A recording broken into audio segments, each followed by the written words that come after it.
Selama 9 tahun sejak masa kerasulan, baginda Nabi Muhammad SAW telah berusaha menyampaikan ajaran Islam dan mengusahakan hidayah serta perbaikan kaumnya di Makkah. Namun kebanyakan orang-orang Makkah selalu menyakiti, memperolok dan berbuat semena-mena terhadap baginda Nabi SAW dan para sahabat, kecuali sekelompok kecil orang yang sudah masuk Islam dan beberapa orang yang selalu membantu beliau walaupun belum masuk Islam. Paman baginda Nabi SAW, yaitu Abu Thalib, termasuk orang yang baik hatinya. Meskipun belum masuk Islam, dia selalu membantu baginda Nabi SAW dalam segala bentuk. Pada tahun ke-10 kenabian, ketika Abu Thalib meninggal dunia, kaum kafir mendapat kesempatan untuk mencegah perkembangan Islam dan menyakiti kaum muslimin secara lebih leluasa. Baginda Rasulullah SAW pun pergi ke Taif yang didiami kabilah Thaqif yang berjumlah besar, dengan harapan apabila kabilah tersebut masuk Islam, kaum muslimin akan terbebas dari berbagai penderitaan dan Taif akan menjadi pondasi penyebaran agama. Setibanya di Taif, baginda Nabi SAW langsung menemui 3 orang yang ditokohkan. Beliau berbicara dengan mereka, mengajak mereka kepada agama Allah Ta'ala, dan agar mereka mau membantu baginda Rasulullah SAW. Akan tetapi, mereka bukannya menerima atau paling tidak berlaku sopan kepada tamu yang baru datang, sebagaimana adat bangsa Arab yang terkenal dengan memuliakan tamu. Bahkan mereka tanpa basa-basi menyambut beliau dengan sikap dan akhlak yang sangat buruk. Bahkan mereka pun tidak rela baginda Rasulullah SAW tinggal di situ. Padahal orang yang dianggap sebagai tokoh seharusnya berbicara dengan sopan dan berakhlak yang mulia. Salah seorang di antara mereka berkata, "Oh, kamu yang diutus oleh Tuhan sebagai nabi." Yang kedua berkata, "Apakah Allah tidak menemukan selain kamu untuk diutus sebagai Rasul?" Yang ketiga berkata, "Aku tidak mau bicara dengan kamu, sebab jika kamu memang seorang nabi seperti pengakuanmu itu, lalu aku menolakmu, tentu aku tidak lepas dari musibah. Jika kamu pembohong, maka aku tidak mau bicara dengan pembohong." Akan tetapi, baginda Nabi SAW mempunyai hati yang begitu teguh laksana sebuah batu karang. Beliau tidak berputus asa dan terus berusaha untuk mendekati masyarakat umum. Namun, tidak seorang pun yang mau mendengarkan beliau, jangankan menerima. Bahkan mereka mengolok-olok, menghardik, menghina, dan mengusir baginda Nabi SAW. Mereka berkata, "Kamu tidak pantas jadi nabi. Ayo pergi, tinggalkan daerah kami. Kami khawatir dengan adanya kamu di sini, justru bencana yang akan timbul akan datang. Ayo pergi, pergi."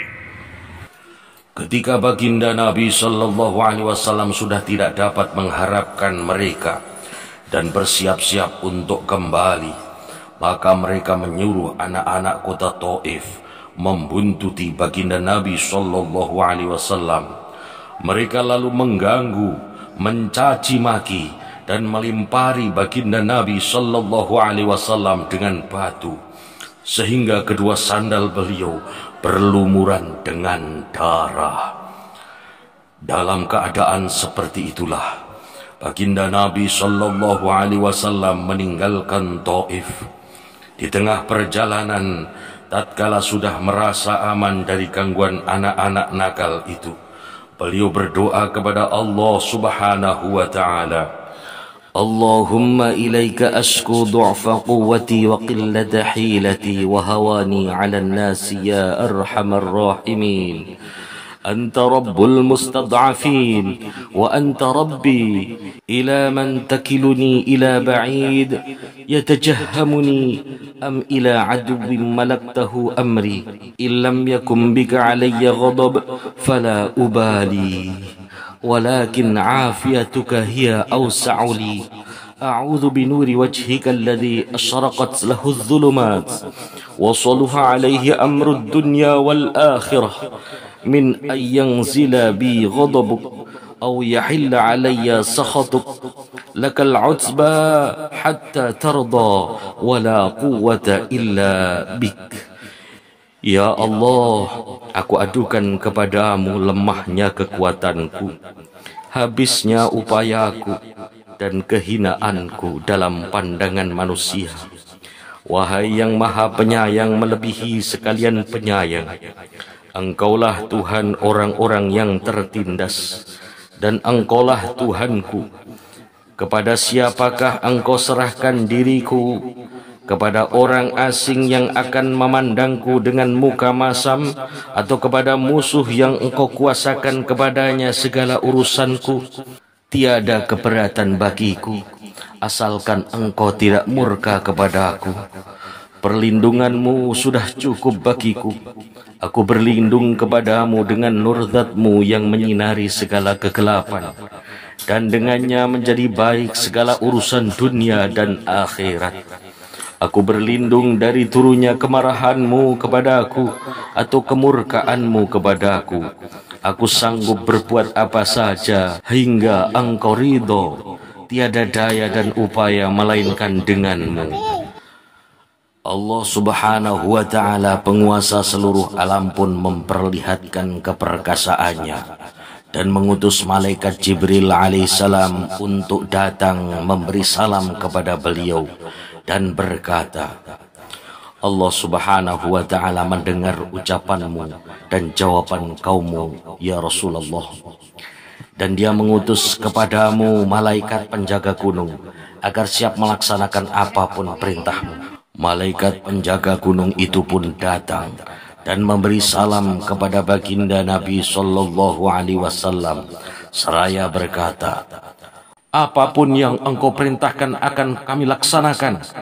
Bila Engkau sukai, akan kami benturkan gunung-gunung yang ada di sekitar kota ini, sehingga siapa saja yang tinggal di antaranya akan hancur, binasa, atau apapun hukuman yang Engkau inginkan.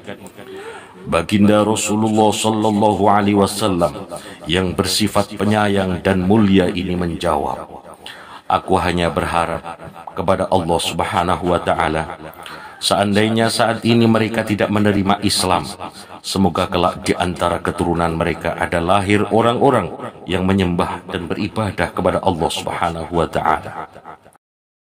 Demikianlah akhlak baginda Nabi Sallallahu Alaihi Wasallam yang mulia.